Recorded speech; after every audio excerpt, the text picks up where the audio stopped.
বিষয়টা যে যেহেতু করোনা ঊর্ধ্বগতিতে কীরকম তৈরি জীবিত এবং তারা আমরা প্রথম যখন কোভিড শুরু হয়েছিল, আমরা নয় শুধু গোটা দুনিয়ায় কোভিডের সম্বন্ধে জানা ছিল না।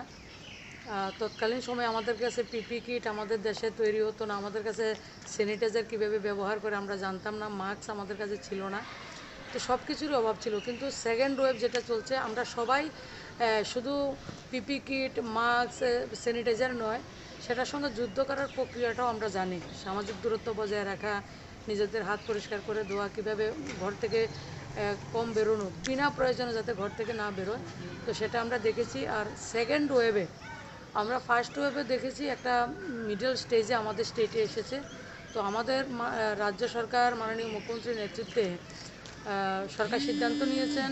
এয়ারপোর্ট তো আগে থেকেই চলছে, গত 1 মাস থেকে চলছে। মহারাষ্ট্র, দিল্লি থেকে যারা আসে তাদের টেস্ট বর্তমানে যারাই আসবে প্রত্যেকের টেস্ট লাগবে, নতুবা আরটিপিসিআর করে আসতে হবে।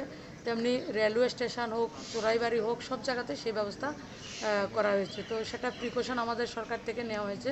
আর আমরা ব্যক্তিগতভাবেও আমরা নিজেদের দায়িত্ব সবাই পালন করব, কেউ খামখেয়ালি আমরা করব না, সেটা আপনাদের মাধ্যমে আবেদন থাকবে। আর বিষয়টা জিবির বিষয়টাও আমাদের যারা ডাক্তার রয়েছিলেন সবাই এখন তারা সবটাই জানেন।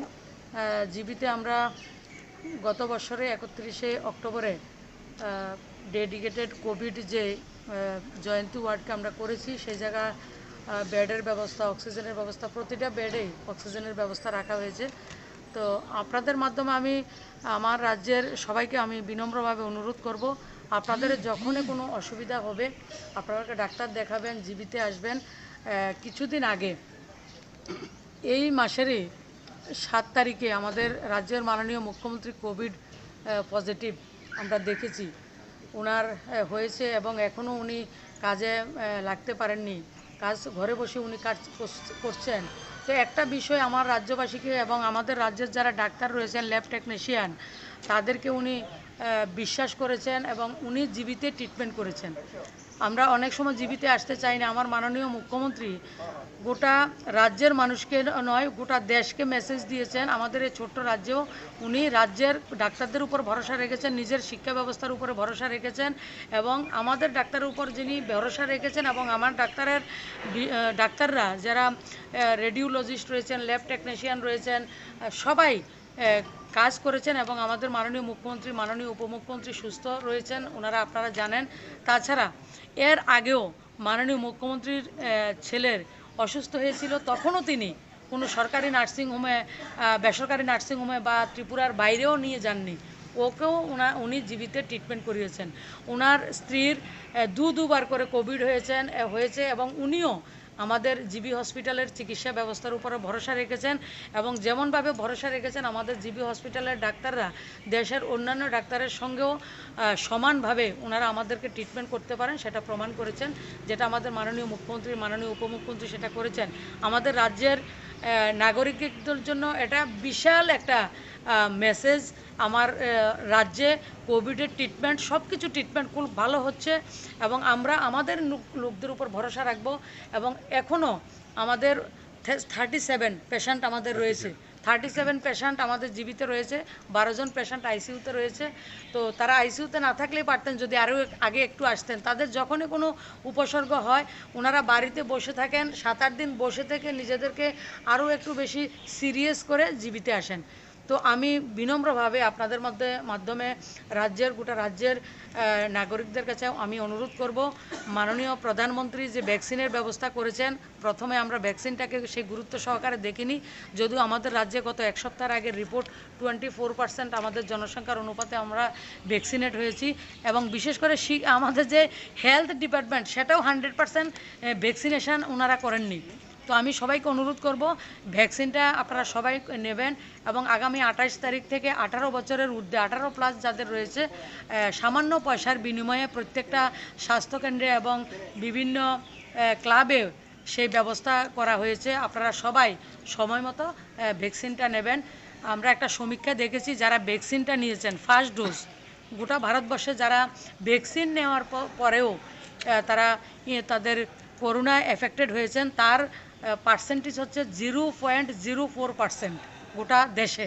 আর যারা 2টা ডোজ নেওয়ার পরে এফেক্টেড হয়েছেন তাদের পরিসংখ্যান হচ্ছে 0.02%।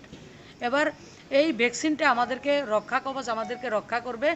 আর আবারও আমি আমার রাজ্যবাসীকে আমি আশ্বস্ত করছি না, সত্য কথাটা বলছি, যে রাজ্যের মাননীয় মুখ্যমন্ত্রী যদি রাজ্যে চিকিৎসা করতে পারেন এবং জিবির ডাক্তারদের উপর, রাজ্যের ডাক্তারদের উপর, রাজ্যের ল্যাব টেকনিশিয়ানদের উপর ভরসা করে উনি চিকিৎসা নিতে পারেন, ওনার পরিবারকে চিকিৎসা দিতে পারেন, ওনার ছেলেকে চিকিৎসা দিতে পারেন, উপমুখ্যমন্ত্রী রাজ্যের ডাক্তারদের উপর ভরসা করে চিকিৎসা, জিবির উপর ভরসা করে চিকিৎসা নিতে পারছেন, আপনারাও নিতে পারবেন। সেটা আমাদের রাজ্যের, গোটা রাজ্যের জন্য একটা মেসেজ। যেমন আমাদের ডাক্তারদের কনফিডেন্সটা বৃদ্ধি হয়েছে, আজকের দিনে আমাদের ডাক্তাররা নিজেরা এত বেশি উদ্বুদ্ধ হয়েছে যে আমাদের মাননীয় মুখ্যমন্ত্রী আমাদের উপর ভরসা রেখেছেন, আমাদের ট্রিটমেন্ট উনি গ্রহণ করেছেন। আমাদের মুখ্যমন্ত্রী নিজের একটা ব্যক্তি নয়, গোটা রাজ্যের ওনার যে চেয়ারটা, সেটার একটা ভ্যালু রয়েছে। ওনাকে অনেক মানুষ বাইরের থেকেও যদি ফোন আসতো, আমাদের কাছে ফোন আসতো, আপনারা কেন ত্রিপুরাতে রেখেছেন, কিন্তু আমাদের মুখ্যমন্ত্রী, ওনার পরিবার আমাদের রাজ্যের উপরে ভরসা রেখে প্রমাণ করে দিয়েছেন আমাদের রাজ্যের শিক্ষা ব্যবস্থা, আমাদের ডাক্তাররা সঠিক কাজ করছেন। আমি আবারও বিনম্রভাবে আপনাদের মাধ্যমে গোটা রাজ্যের নাগরিকদেরকে অনুরোধ করব, জিবির অবস্থা বিগত দিনে যেটা ছিল সেটা থেকে অনেক বেশি আরও ডেভেলপ করেছে। আপনারা যখনই অসুবিধা হবে জিবিতে আসবেন। আর আরেকটা বিষয় আমি অনুরোধ করব, আপনারা জানার জন্য আপনাদের কাছে জানাবো যে টিএসআরের ব্যবস্থা আমাদের মাননীয় মুখ্যমন্ত্রী করেছেন। কোভিডের যতগুলো বিষয় রয়েছে এবং অক্সিজেনের যে বিষয় গতবার হয়েছিল সেটাকে দেখার জন্য এবং সিকিউরিটির জন্য টোটালি টিএসআরের ব্যবস্থা জীবিতে আজকে থেকে সেটার ব্যবস্থা করা হয়েছে। ধীরে ধীরে আরও যদি কিছু প্রয়োজন হয় এবং অক্সিজেনের সাফিসিয়েন্ট ব্যবস্থা করা হয়েছে এবং মুখ্যমন্ত্রী ওনার হেলথ সেক্রেটারি দফায় দফায় সেগুলিকে মিটিং করে প্রত্যেকটা জেলাকে কিভাবে সাজিয়ে তুলে রাজ্যের মানুষকে পরিষেবা দেওয়া যায় সেই লক্ষ্যে সরকার কাজ করছেন। আর আমাদের রাজ্যের মানুষকে সেভ করা সেটা আমাদের দায়িত্ব। এবং মাননীয় প্রধানমন্ত্রী আপনারা লক্ষ্য করবেন যে দিল্লির মুখ্যমন্ত্রী প্রেসে বলছেন যে ওনার অক্সিজেনের প্রয়োজন। পাঞ্জাবের মুখ্যমন্ত্রী এনডিটিভিকে বলছেন ওনার স্টেটে অক্সিজেনের প্রয়োজন। আর পশ্চিমবাংলার মুখ্যমন্ত্রী তো শুধু বকাবকি করছেন, জনসভাতে করছেন। আসলে হেলথ হচ্ছে রাজ্যের বিষয়। আমাদের মাননীয় এখন মনে হচ্ছে প্রধানমন্ত্রী পুরো রাজ্য, স্টেট এবং সেন্ট্রাল সবটাকে উনিয়ে দেখছেন। তো আজকের দিনে প্রতিটা জায়গাতে দেখুন, একটা প্রধানমন্ত্রীর সঙ্গে মুখ্যমন্ত্রীরা দেশের রাজ্যের নাগরিকদের জন্য কথা বলে না, কিন্তু আমাদের প্রধানমন্ত্রী কথা না বললেও 350 মেট্রিক টন অক্সিজেন দিল্লিকে দিয়ে দিয়েছেন, 1500 মেট্রিক টন অক্সিজেন মহারাষ্ট্রকে দিয়ে দিয়েছেন। আজকের দিনে মহারাষ্ট্র থেকেই দ্বিতীয় ওয়েভটা হয়েছে। তো প্রত্যেকটা রাজ্য সরকারের, আমরা জানি law and order, health, education, এই বিষয়গুলি রাজ্য সরকারের উপরে বর্তায়, রাজ্য সরকারের ডিউটি রয়েছে। তো আমাদের রাজ্য এবং কেন্দ্র সরকার এবং আমাদের যারা ডাক্তার, নার্সেস রয়েছেন, ল্যাব টেকনিশিয়ান রয়েছেন এবং অ্যাম্বুলেন্সে যারা ড্রাইভার রয়েছেন, তারা সঠিক কাজ করছেন। এবং ফ্রন্টলাইন ওয়ারিয়র, আপনারা যারা সাংবাদিক, আপনারাও আমাদের ফ্রন্টলাইন ওয়ারিয়র। তো সবাই আমরা সম্মিলিতভাবে, এটা যুদ্ধ, এটা ডাক্তারদের বিষয় নয়, এটা মুখ্যমন্ত্রীর বিষয় নয়, এটা সাংবাদিকের বিষয় নয়, এটা এমপি এমএলএদের বিষয় নয়, আমরা প্রত্যেকের বিষয়। আসুন আমরা সবাই মিলে কোভিডের সেকেন্ড ওয়েভের সঙ্গে শক্তভাবে, সচেতনতার সঙ্গে আমরা লড়াই করব এবং সেকেন্ড ওয়েভেও আমরা জয়লাভ করব।